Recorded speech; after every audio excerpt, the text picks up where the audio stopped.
أعوذ بالله من الشيطان اللعين الرجيم بسم الله الرحمن الرحيم وصلى الله على محمد وآل محمد الأئمة والمهديين وسلم تسليما. السلام Assalamu عليكم alaikum ورحمة wa الله rahmatullahi wa barakatuh. وبركاته. So Donc today we're aujourd'hui, nous going allons to poursuivre notre continue discussion the sur un topic that sujet we've que been nous avons déjà previously abordé. discussing, but we're Mais going to nous allons go explorer into un a little thème bit un peu of plus an interesting intéressant ce topic soir, tonight, and that is les momies mummies et les and statues, statues, tools outils of de communication communication with the avec les dead. morts. Now, the ancient Les anciens Egyptians Égyptiens were étaient obsédés, obsessed, absolutely vraiment obsédés obsessed par with the l'au-delà afterlife and with et the par le concept concept de of la mort. death. They Ils étaient conscients recognized de la that life brièveté de was la vie, short, et surtout à especially cette back époque. then. And Ils they y consacraient invested toutes leurs everything. ressources. They lived their Ils lives vivaient dans in l'attente de la mort. anticipation of death. And they Et ils percevaient la viewed the vie afterlife and et this l'au-delà life comme as indissociables. intertwined. Ils ne les They didn't concevaient see pas them comme des as entités separate, séparées, but mais rather plutôt as comme les deux two faces d'une même sides of pièce, one coin interagissant, that kind of s'influençant operated mutuellement. together, each affecting the other. Ils consacraient des sommes considérables et déployaient des efforts colossaux à l'au-delà, contrairement à toute autre culture au monde, et particulièrement à cette époque-là. Voici quelques exemples des magnifiques structures qu'ils ont construites, des tombeaux somptueux, construits avec un temps, des efforts et des sommes colossales, ornés d'inscriptions et contenant des pierres provenant de régions situées à l'autre bout du pays. Voici un exemple, il s'agit de l'entrée du tombeau du roi Ramsès II, connu sous le nom de Ramsès de l'histoire de Moïse. Vous avez ici le tombeau de son successeur, Ramsès IV.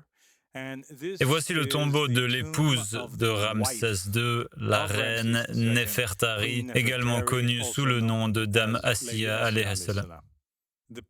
Les pyramides avaient de multiples usages, mais nous savons, notamment grâce à l'imam Ahmad al-Hassan alayhi salam, que l'une de leurs fonctions était de servir de tombeau. Nous savons que le tombeau du prophète Enoch s'y trouvait, ainsi que ceux de plusieurs autres prophètes qui sont cachés dans les pyramides. Les égyptologues pensent également que les pyramides étaient utilisées comme des tombeaux et que c'était leur fonction première. L'importance de cette image et de cette affirmation réside dans le fait que lorsque l'on contemple la magnificence de ces structures, considérées comme la seule merveille du monde antique par ailleurs, qui subsiste encore aujourd'hui, on ne peut s'empêcher de s'émerveiller. Imaginez que quelqu'un ait construit ceci ou que des gens l'aient utilisé ou encore qu'ils aient bâti des pyramides similaires. Il existe d'autres pyramides plus petites autour des trois grandes pyramides de Gizeh et de nombreuses autres pyramides à travers l'Égypte et au Soudan qui servaient de tombeaux. Alors pourquoi un tel investissement dans l'au-delà ? En plus de toutes les sommes dépensées pour les tombeaux. Imaginez, certains de ces tombeaux, d'ailleurs, ont nécessité des décennies de construction. Pas des années, mais des décennies. Ils y ont investi des sommes colossales. Les tombeaux ici, au fait, j'ai oublié de vous le mentionner, certains coûteraient l'équivalent aujourd'hui de 25 à 85 millions de dollars, n'est-ce pas ? Voilà donc ce qu'ils dépensaient en monnaie de l'époque. Ils dépensaient également des sommes considérables pour la momification. Et la momification, comme la plupart d'entre vous le savent, est la conservation d'un corps mort pour éviter sa décomposition. Voici un exemple de momie humaine ici, mais ils momifiaient également les animaux. Et c'est quelque chose que l'on voyait souvent se produire dans l'Égypte antique. Le coût de la momification équivaudrait aujourd'hui à environ 25 000 dollars. C'était le prix à payer pour se faire momifier. Le processus durait environ 70 jours. C'était un processus très long et fastidieux. On y consacrait un temps considérable à la rédaction de rituels et de prières, la compilation d'ouvrages tels que le Livre des Morts, dont la compilation s'est étalée sur plus de 1000 ans. Ils ont pris 1000 ans différents, avec différents prêtres et scribes qui l'ont enrichi jusqu'à son achèvement.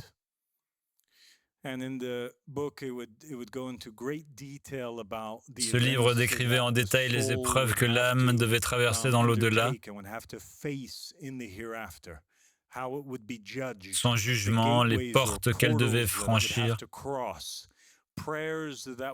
ainsi que les prières à réciter pour l'aider dans l'autre monde. L'Égypte antique est la vie après la mort. Le nombre de momies humaines se compte par milliers. Aucun chiffre précis n'est disponible, car de nouvelles momies et de nouveaux corps sont constamment découverts. Et des tonnes de momies ont également été volées au cours de l'histoire. En Europe, on consommait parfois des morceaux de momies considérés comme un remède. Quant aux momies animales, elles se chiffrent par millions. On a ainsi recensé environ 4 millions d'oiseaux ibis et 8 millions de chiens momifiés en Égypte. De nombreux autres animaux étaient également momifiés, comme les chats, les taureaux apis, les crocodiles, les faucons, les babouins, les musaraignes, les serpents et les poissons. Hérodote rapporte qu'il fallait environ 70 jours pour momifier une personne. Et comme mentionné précédemment, le coût était d'environ $25 000 pour une seule momie. En réalité, on momifiait davantage les animaux que les êtres humains. La raison pour laquelle on momifiait les animaux est qu'on les considérait comme le reflet de différentes divinités terrestres. Ainsi, l'ibis était perçu comme une manifestation de Thoth ou Tahout. Et donc, ils les momifiaient. Et ici, vous avez une image qui provient d'un sarcophage vide, autrefois rempli d'ibis en Égypte. Et en fait, on procédait ainsi car ces oiseaux étaient offerts en offrande à Tahout. Voilà la raison. On les momifiait afin de les présenter au Dieu et d'espérer obtenir en retour son aide ou ses faveurs. Voici également des chiens momifiés offerts à Anubis, le dieu des morts.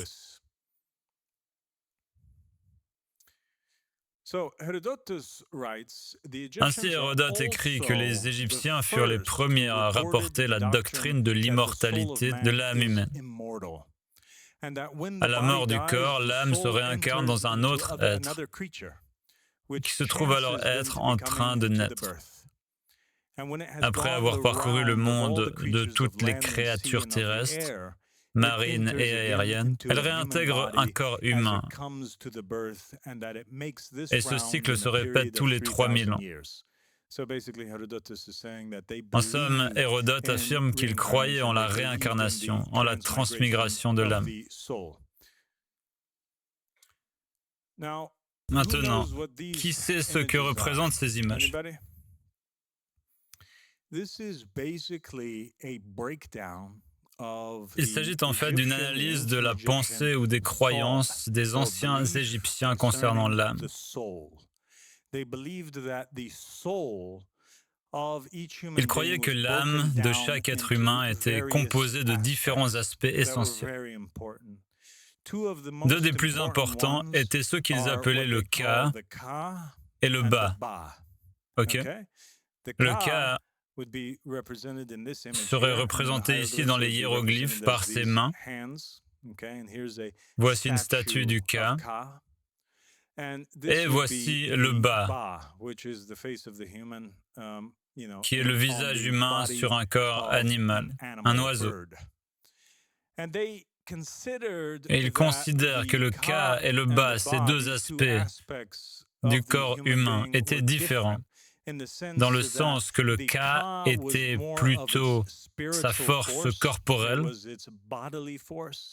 ce qui aidait à animer le corps, c'était l'énergie du corps, c'était ce qui restait attaché au corps. Le Ba était l'aspect de l'individu capable de le quitter la nuit. Quand une personne rêve, le Ba est ce qui quitte l'être humain pendant son sommeil.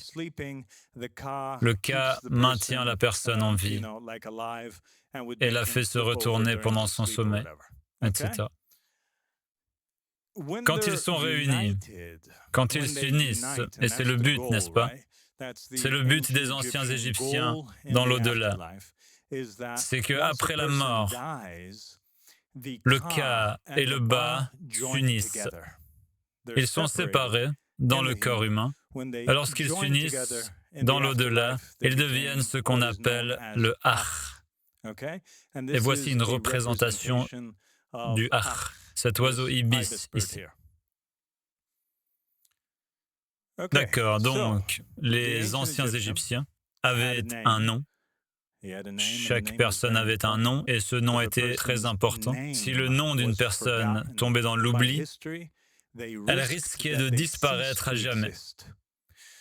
Les deux mondes étaient donc intimement liés. Et pour qu'une personne existe dans l'autre monde, il fallait qu'on se souvienne d'elle ici-bas. Lorsqu'une personne décédait, le Ka, lié à son corps, restait avec lui, dans la tombe. Il ne partait nulle part, il demeurait ici. Le Ba, lui, voyageait. Le Ba, ici. Et s'ils s'unissaient, ils formaient le Ach. C'est un peu complexe. Mais en gros, le Ka était comparable à ce que nous considérons comme le Soi ou le Nafs. Le Ka est la partie de la personne qui, après la mort, demeure avec le corps dans la tombe. Le Ka ou le Nafs a besoin d'être entretenu. C'est pourquoi on laissait de la nourriture dans la tombe et qu'on y faisait des offrandes. Vous savez, quand on entrait dans une tombe égyptienne antique, elle était remplie de nourriture et d'objets personnels. C'était pour entretenir cette force terrestre qui faisait partie de l'âme, le Nafs de l'individu. Le Ka ne survit qu'en s'unissant au Ba après le jugement. Le Ba était plus proche de l'âme. Ce que nous appelons l'âme dans l'islam, le judaïsme et le christianisme, c'était le Ba. Ce qui rêve la nuit, ce qui va dans l'au-delà et voyage avec les dieux, n'est-ce pas? Le Ba est la partie de la personne qui voyage pendant le sommeil et qui peut aller et venir après la mort. Maintenant, il lui faut une adresse où retourner. Cette adresse est constituée de fausses portes. La momie, la tombe et le nom inscrit. Bien, expliquons cela plus en détail.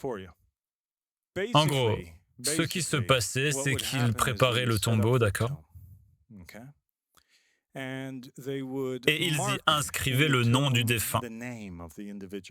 Ramsès II, ou quel que soit le nom du roi, pour qu'il ne soit jamais oublié. Ils écrivaient son nom partout, et ils racontaient, dessinaient ou peignaient les histoires de ce défunt sur le sarcophage, sur les murs du tombeau. Ils voulaient préserver sa mémoire, son règne, son nom, autant que possible.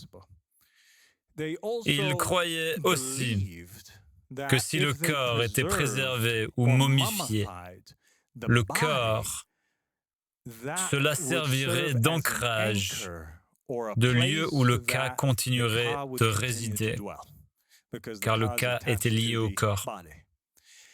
S'ils parvenaient à préserver le Ka ou le lieu où se trouve le Nafs, l'âme, même partie dans l'au-delà, pouvait revenir et s'unir à son corps, car elle connaissait son nom, car elle se connaissait elle-même, et elle le reconnaissait. Et ainsi, elle pouvait continuer à interagir avec le monde des humains. D'accord? Cela deviendra plus clair au fur et à mesure.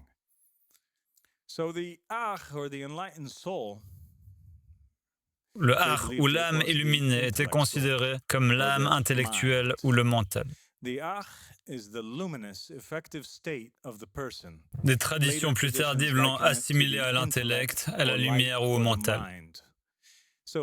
Ainsi, si une personne réussit l'épreuve du jugement, si son cœur est pesé, si elle est reconnue comme ayant une vie après la mort, si sa mémoire est préservée sur terre et que l'on se souvient d'elle avec bienveillance, elle peut réunir son âme et son nafs et ainsi sauver son nafs. Ensemble, ils peuvent accéder au paradis du mental, pour ainsi dire. D'accord? Cela vous semble familier? Ok. Le Akh est donc l'état transformé atteint lorsque le Ba et le Ka se réunissent, et que le corps est préservé et que le cœur est purifié. En tant que Akh, il croyait donc qu'il pouvait prier, protéger, intercéder et bénir lorsqu'il était honoré comme il se doit. Il croyait donc que lorsqu'il atteignait cet état de conscience, il devenait un wali, n'est-ce pas? Il pouvait désormais intercéder, influencer les âmes de l'autre côté. Mais qu'est-ce que cette fausse porte, ce lien dont il parlait? Ce sont les fausses portes installées dans le tombeau. Chacune d'elles est numérotée de 1, 2, 3, 4, 5, 6, 7, 8, 9. 9 portes. Une fausse porte était simplement cela, une statue ou une peinture représentant une porte. Elle ne sauverait pas réellement, car c'était une porte pour l'esprit. Une porte pour l'âme, c'était une porte activée pour permettre aux âmes de l'autre côté de passer dans le nôtre.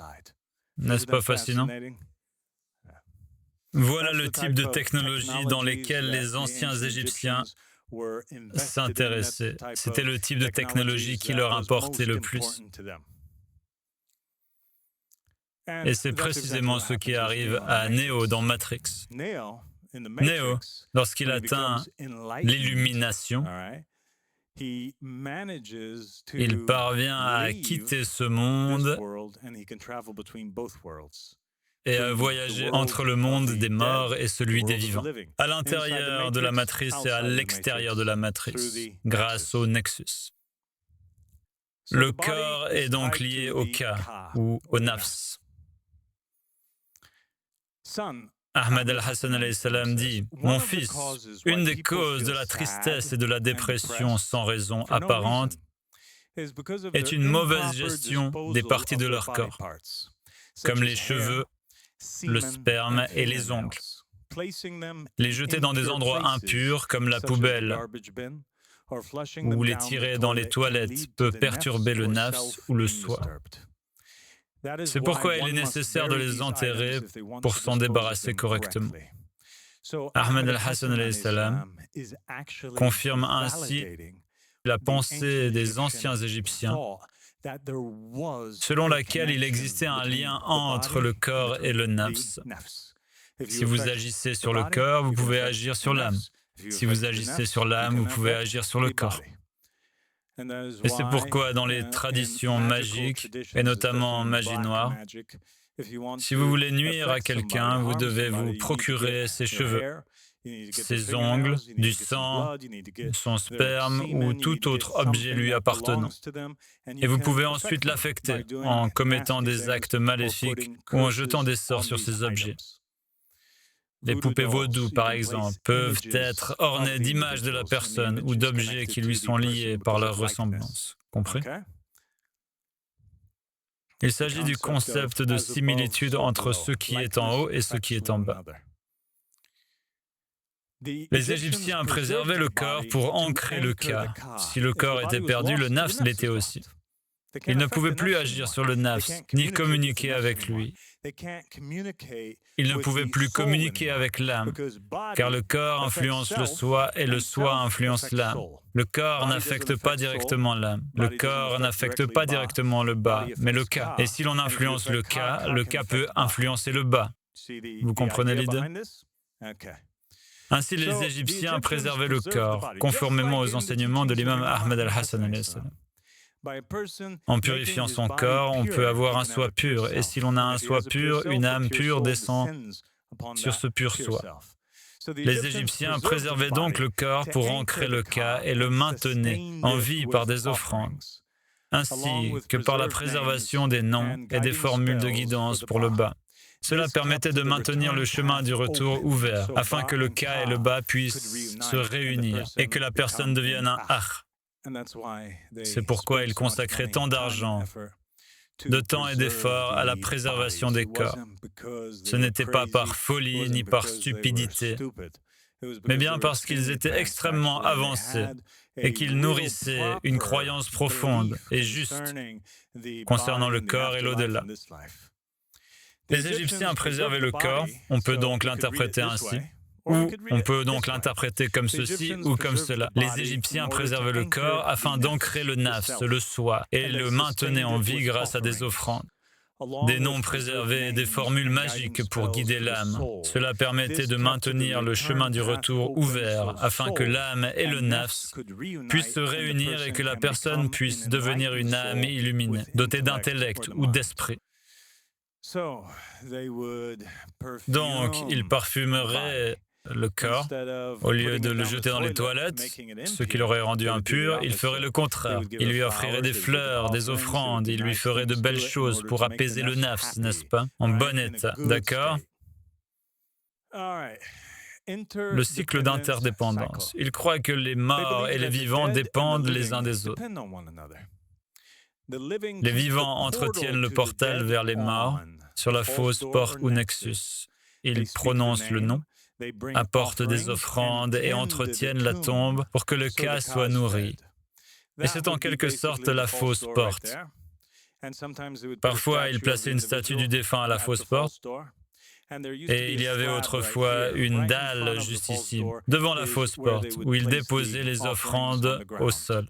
Ils faisaient cela pour que le ka soit nourri et que le bas puisse revenir, conférant au défunt le pouvoir d'être un akh. En retour, l'akh circule parmi les dieux et revient vers les vivants, protégeant, guidant et bénissant ceux qui le soutiennent. Une réciprocité sacrée de part et d'autre du seuil de la tombe. Donc c'est devenu une porte, un bawab, un téléphone, n'est-ce pas? Un smartphone, un appel vidéo avec l'au-delà. Cela nous rappelle beaucoup ceci, pour être honnête. Qu'est-ce qui est tellement différent? On voit ici des images de gens qui font des doigts sur les tombes, qui prient sur les tombes de la même manière que les Égyptiens le faisaient sur les leurs. Ils demandent des bénédictions, ils offrent quelque chose, ils déposent des objets, apportent des fleurs, mettent du musc sur le darih. Pour faire quoi? Pour honorer le compagnon du mausolée. Et pourquoi? Parce qu'ils attendaient quelque chose en retour, des bénédictions ou des faveurs en retour. Que disent les Ahl al-Bayt, alayhimus salam, au sujet de la communication avec les morts? Les morts ont besoin de votre compagnie. L'imam Ali alayhi salam a dit « Rendez visite à vos morts, car ils se réjouissent de votre visite. » L'imam as-Sadiq alayhi salam a dit concernant la visite des tombes, ils trouvent une intimité avec vous. Et lorsque vous êtes absent, ils ressentent du désespoir, une profonde solitude. On a demandé à Abul Hassan alayhi salam, le croyant connaît-il celui qui visite sa tombe? Et il a dit oui. Et il continue de ressentir une intimité avec lui tant qu'il est près de sa tombe. Mais lorsqu'il se lève et quitte sa tombe, un sentiment de solitude l'envahit. Un des compagnons a dit à Abba Abdullah alayhi salam, un homme se tient sur la tombe de son père, de son parent et d'un autre qui n'est pas de sa famille. Cela est-il bénéfique au défunt? Il a répondu oui, cela lui parvient comme un don parvient à chacun d'entre vous. C'est incroyable, car les anciens Égyptiens disaient que si vous alliez à cet endroit où se trouvent les corps, à l'endroit où se trouve la porte, à cet endroit où se trouve le mausolée, et que vous offriez des cadeaux à ces morts, ils les recevaient. Et ici, les Ahl al-Bayt alayhimus salam disent, ils vous reconnaissent lorsque vous leur rendez visite, lorsque vous priez pour eux et lorsque vous leur offrez des présents. Ils les reçoivent. Les défunts savent qui les visite. Abdallah ibn Suleyman a rapporté avoir interrogé l'imam al-Baqir alayhi salam au sujet des visites aux tombes. Celui-ci lui a dit, le vendredi, visitez les tombes. Et ils savent qui vient les voir chaque jour. Les défunts ont besoin de vos prières.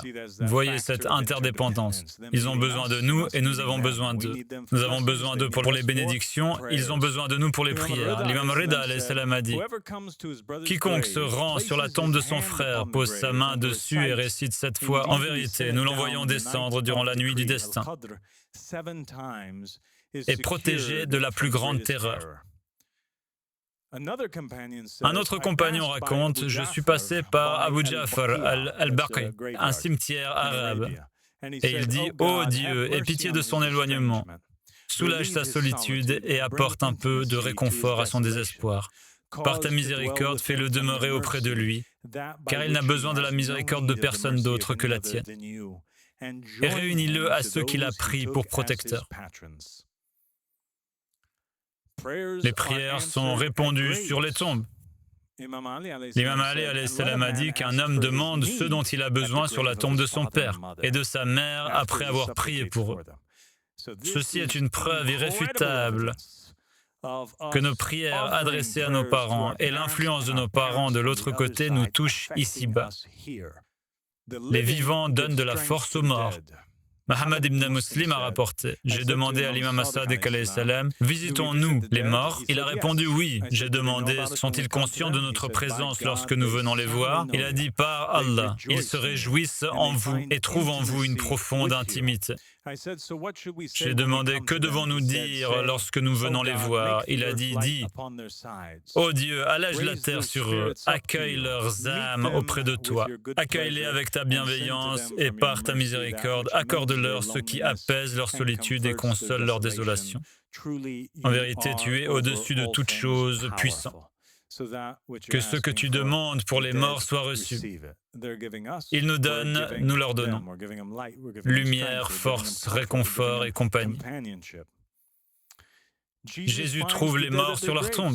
Un autre hadith rapporte qu'Allah subhanahu wa ta'ala a révélé à Jésus, alayhi salam, ô Jésus, fais couler des larmes de tes yeux et emplir ton cœur d'humilité. Cerne tes yeux avec le col de chagrin lorsque les insouciants rient. Tiens-toi près des tombes et appelle-les à haute voix afin de recevoir leur enseignement et de dire « Je les rejoindrai parmi ceux qui nous suivent ». Et nous connaissons tous l'histoire biblique où Jésus, se rendant sur les tombes, parvient à ressusciter Lazare en lui parlant depuis sa tombe. Il l'appelle et Lazare sort. Les prophètes sont retrouvés sur leur tombe. Le prophète sallallahu alayhi wa sallam a dit, les prophètes sont vivants. Nous le savions, mais vivants où? Vivants dans leur tombe, où ils prient. Le prophète sallallahu alayhi wa sallam a dit, je suis passé près de Moïse alayhi salam, la nuit de l'ascension, près de la dune rouge, et je l'ai vu debout en prière dans sa tombe. Ça, c'est incroyable, car cela signifie que le messager d'Allah sallallahu alayhi wa sallam a vu Moïse dans sa tombe et aussi au ciel. Tout comme les anciens Égyptiens croyaient qu'il y avait un cas qui demeurait dans la tombe avec lui, un aspect qui restait avec lui, le défunt, et un aspect qui rejoignait le bas, ou l'âme. Il est présent aux deux endroits en même temps. Il peut se réincarner et être simultanément dans la tombe. Sallu ala Muhammad wa ali Muhammad.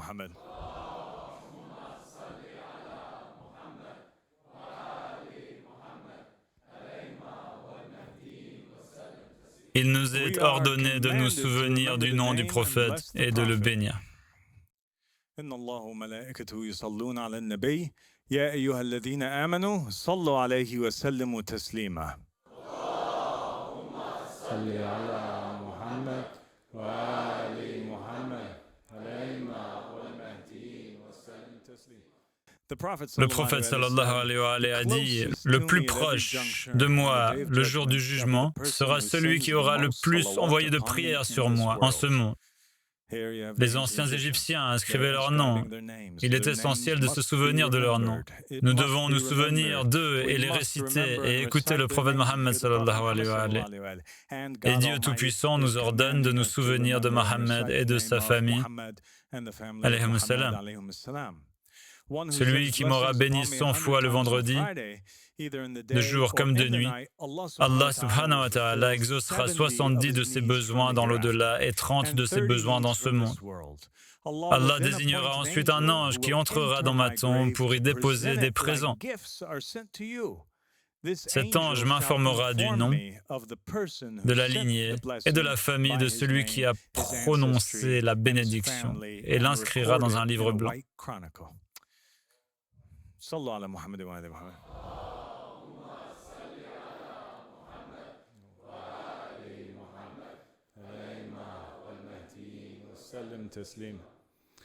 Le prophète Ka-Enba restauré, le prophète sallallahu alayhi wa alayhi a dit « Nul ne me salue sans qu'Allah ne me rende mon âme. Rendre où demanda-t-il? Et je répondrai à sa salutation. » Les martyrs, eux, peuvent répondre et se reposent dans leur tombe. Le prophète sallallahu alayhi wa sallam regarda les gens du puits où furent jetés les corps des païens tués lors de la bataille de Badr et leur demanda « Avez-vous constaté la véracité de la promesse de votre Seigneur ?»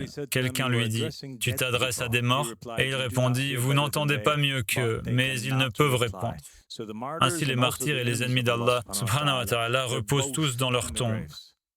Et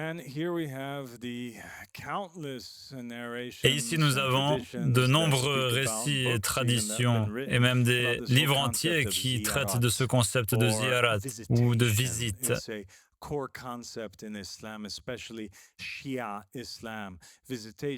C'est un concept fondamental de l'islam et plus particulièrement du chiisme.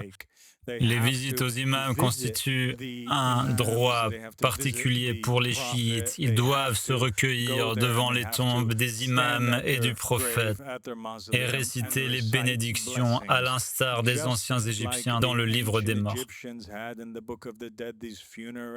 Ces rites funéraires impliquaient de se rendre sur les tombes des défunts et de réciter des prières et des invocations.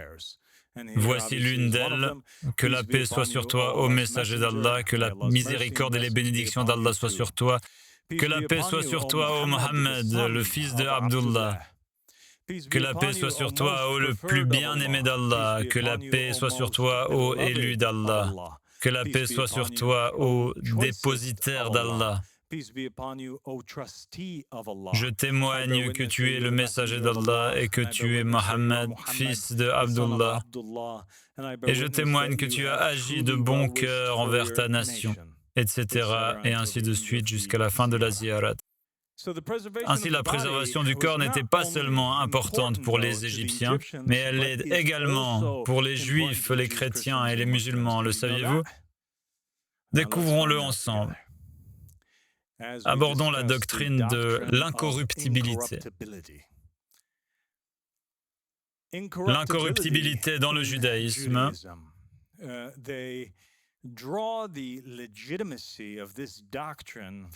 cette doctrine trouve sa légitimité notamment dans les versets 9 à 11 du psaume 16. Ça dit « C'est pourquoi mon cœur est joyeux, ma langue exulte.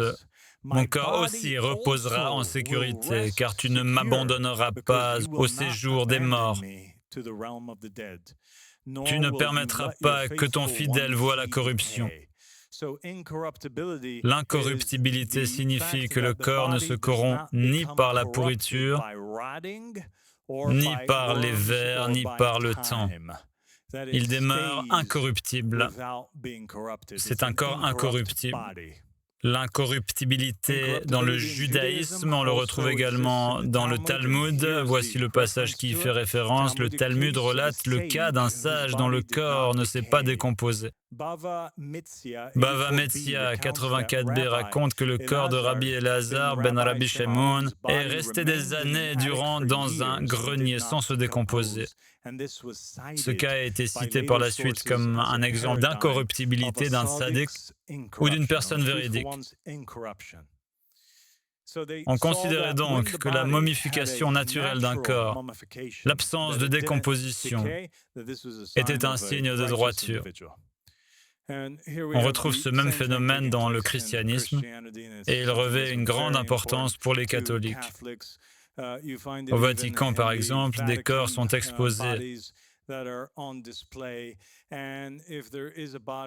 Et si le corps d'une personne ne se décompose pas complètement, le pape peut considérer cela comme un miracle et canoniser cette personne.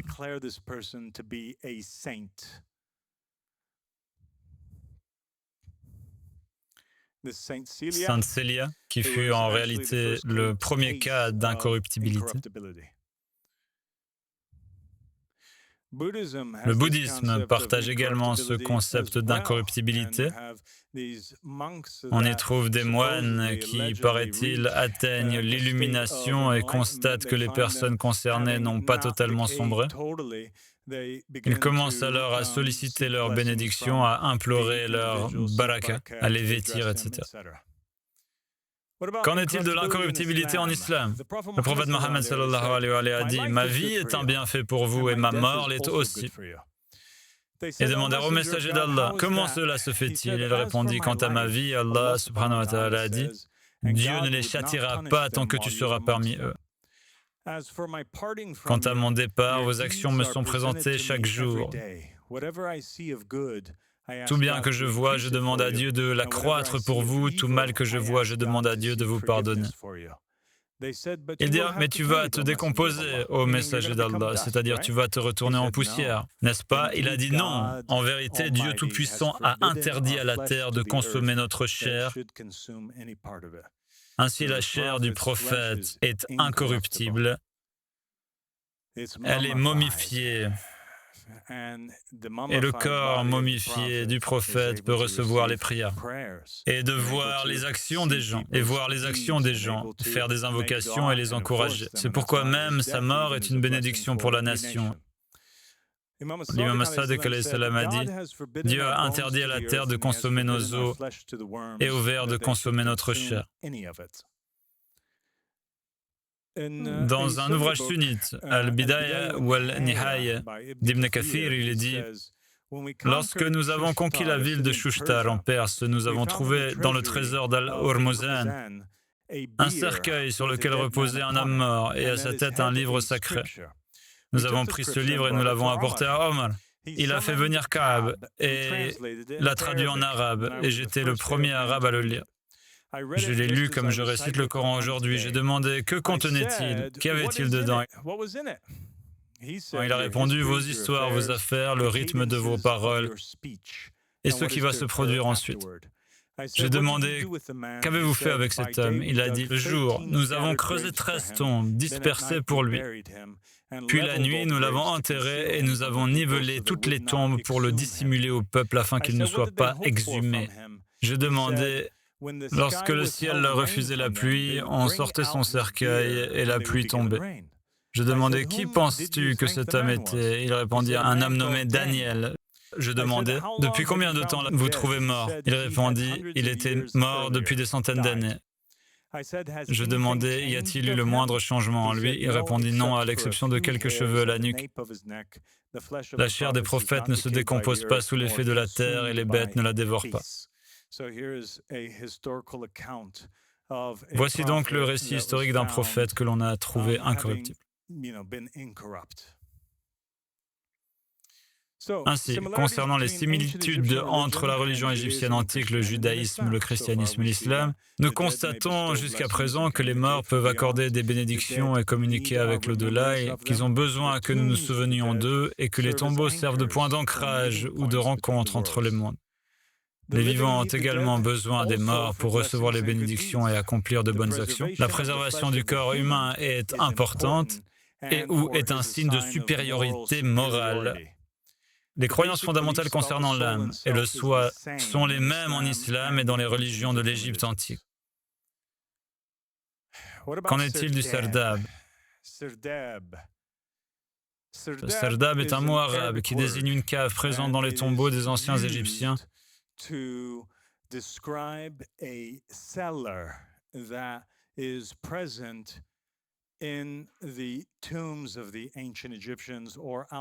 à l'extérieur de ceux-ci. Voici le serdab. Vous voyez cette structure? Elle est fermée de tous côtés. C'est un cube fermé avec deux ouvertures. Voici les ouvertures. Et lorsqu'une personne s'en approche et regarde à travers, voilà ce qu'elle voit. C'est une statue. Une statue que les anciens Égyptiens ont érigée à l'effigie du défunt.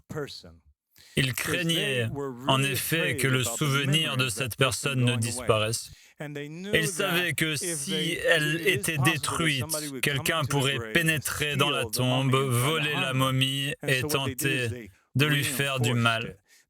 Ainsi, ils l'ont enfoncé, ils ont construit un serdab, une sorte de maison. C'était la demeure du Ka, le sanctuaire de l'énergie spirituelle.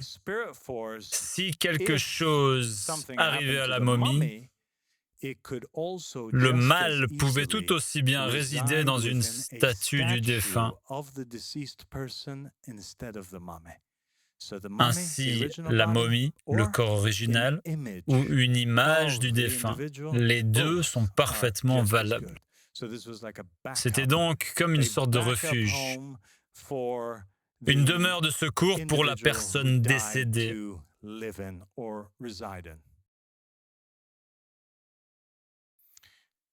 Un transfert d'énergie vers d'autres objets comme dans le judaïsme. Maintenant, est-ce que ce concept existe dans le judaïsme, le christianisme et l'islam? Voyons voir.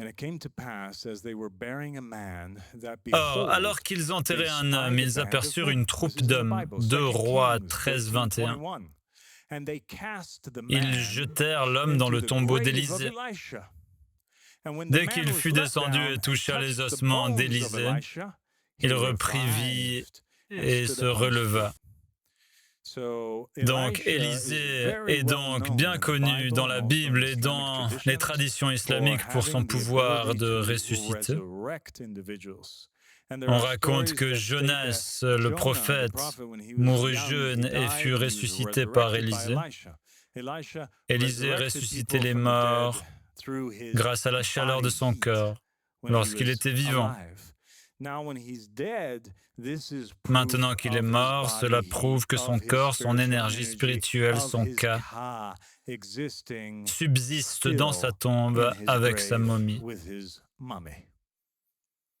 Qu'en est-il du transfert des énergies humaines dans d'autres objets, dans la tradition chrétienne? Si elles peuvent se transférer dans une statue, peuvent-elles aller ailleurs? Ces énergies, l'énergie du corps, de l'âme, l'énergie vitale, peuvent-elles se diffuser ailleurs? Dans Marc 5, chapitre 5, versets 25 à 34, il est dit « Il y avait là une femme qui souffrait d'hémorragie depuis 12 ans. Elle avait beaucoup souffert entre les mains de nombreux médecins et avait dépensé tout son argent. Mais au lieu d'aller mieux, son état s'était aggravé. Ayant entendu parler de Jésus, elle s'approcha de lui par derrière, dans la foule, et toucha son vêtement, car elle pensait, « Si seulement je touche son vêtement, je serai guérie. » Aussitôt, son hémorragie cessa, et elle sentit dans son corps qu'elle était libérée de sa souffrance. Auparavant, Jésus touchait les gens. Par le toucher, Jésus les élève et les guérit. Il les guérit, il leur rend la vue.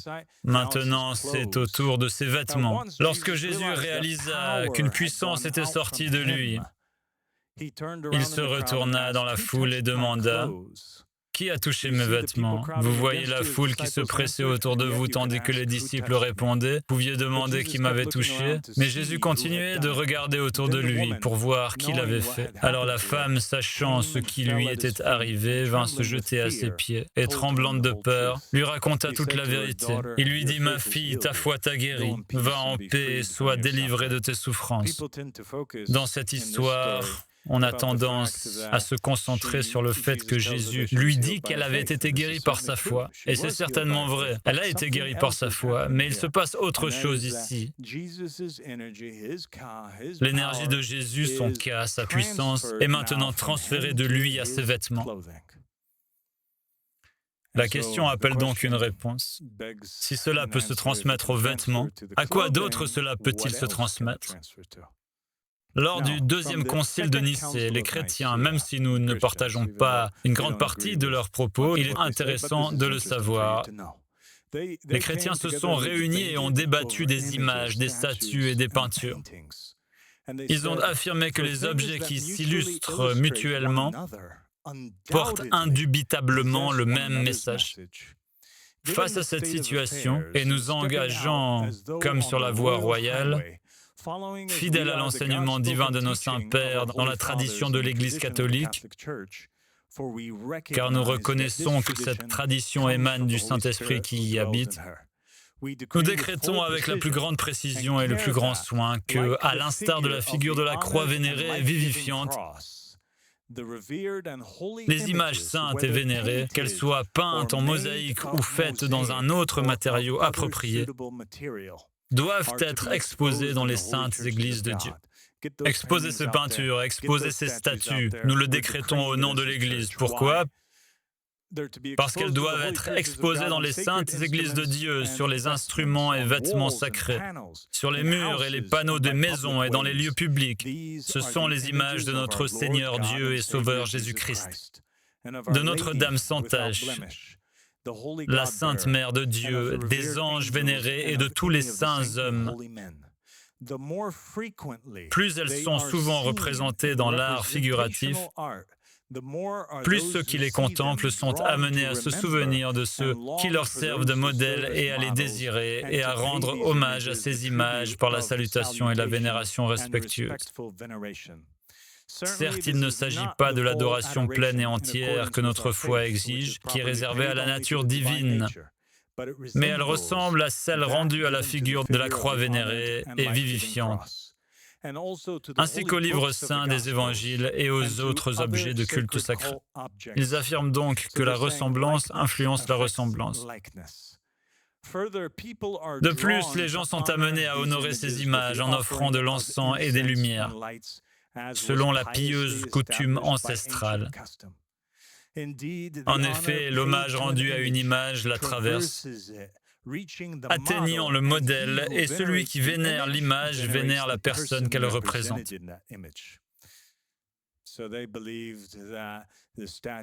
Ils croyaient donc que les statues et les images, tout comme les anciens Égyptiens, n'étaient pas Dieu lui-même, mais des images de Dieu. Et ce qui est en haut est comme ce qui est en bas. Concernant le transfert des énergies humaines dans d'autres objets, en islam, Asma ibn Abu Bakr évoque les manteaux du prophète et explique: le prophète les portait et nous les lavions pour les malades, cherchant ainsi la guérison. Abba Abdullah, qu'Allah lui fasse miséricorde, affirme que l'argile de la tombe d'Al-Hussein a des vertus curatives. Même à 1 kilomètre de distance, a influencé et transféré la terre de la tombe.